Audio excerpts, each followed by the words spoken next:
2018년 1편 마법사의 돌 재개봉, 2019년 2편 비밀의 방 재개봉에 이어 2020년 3편 아즈카반의 죄수가 재개봉이 확정되었습니다. 16년 만에 다시 극장으로 돌아왔는데 저는 당시에 비디오로 빌려봤던 기억이 어렴풋이 떠오르네요. 이런 소중한 기억을 안고 재개봉한 아즈카반의 죄수를 더욱 재밌게 볼 수 있는 4가지 관람 포인트를 준비해봤습니다.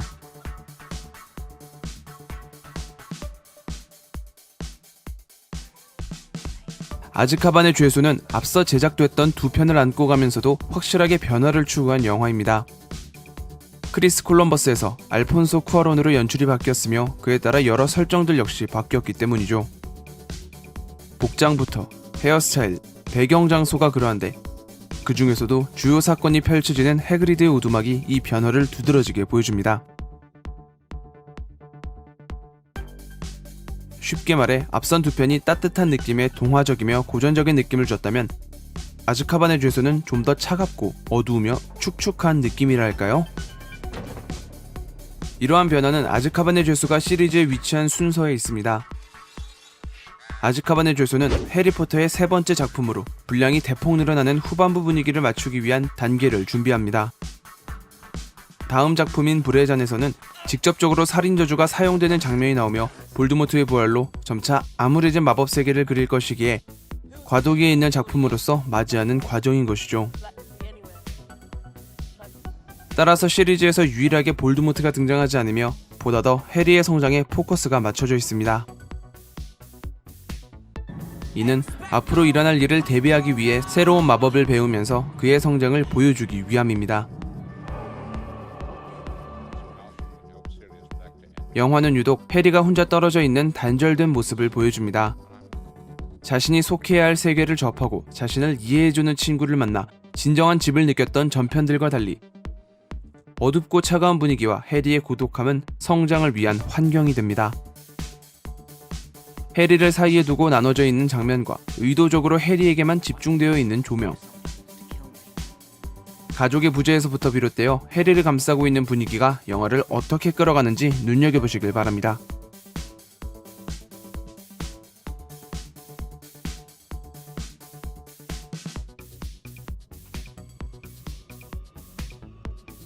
디멘토는 행복한 기억과 감정을 빨아먹는 존재입니다.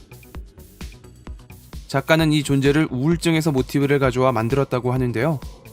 그에 따라 디멘토는 어둡고 냉랭하며 끔찍한 순간들을 묘사합니다.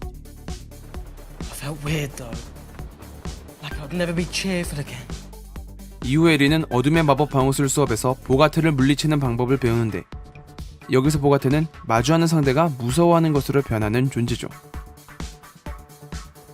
실습을 위해 많은 인물들이 자신의 공포를 맞이하고 있을 때 해리는 디멘터를 떠올리는데요.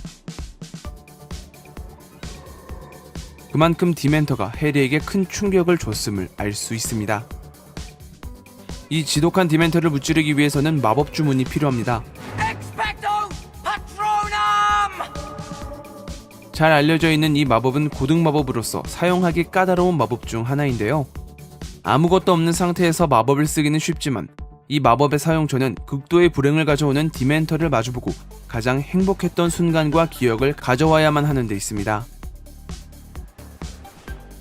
그만큼 강한 정신력을 필요로 하고 이는 곧 그 인물의 캐릭터를 보여줍니다. 해리가 왜 보가트를 통해 디멘터를 봤으며 어떻게 이를 극복해 가는지도 중요한 관람 포인트라고 할 수 있겠습니다.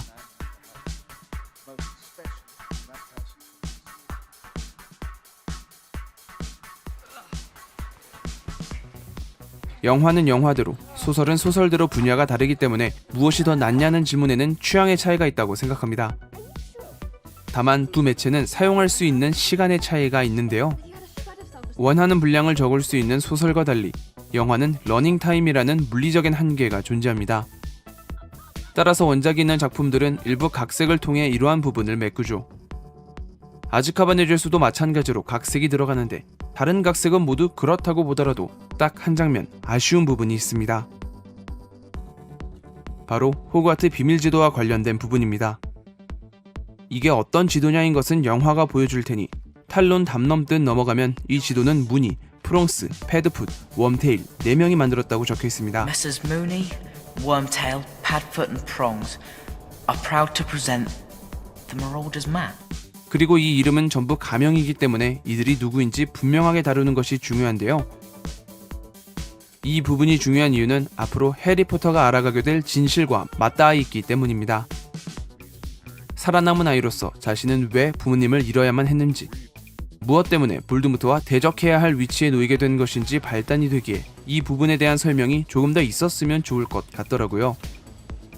영화에서 보여주지 않는다면 제가 언급하는 것도 관람에 도움이 되지 않을까 싶어서 짧게 이야기해보자면, 프롱스는 뾰족한 갈래로 숫사슴의 뿔을 의미하며 이는 곧 영화를 통해 누구를 지칭하고 있는지 알 수 있는 정보입니다.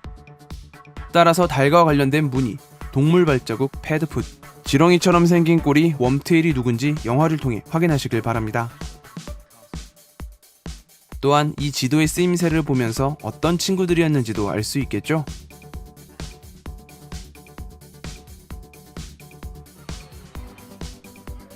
아즈카반의 죄수는 4DX로 상영될 예정입니다. 4DX는 모션 체어와 환경 효과가 적용된 포맷인데요.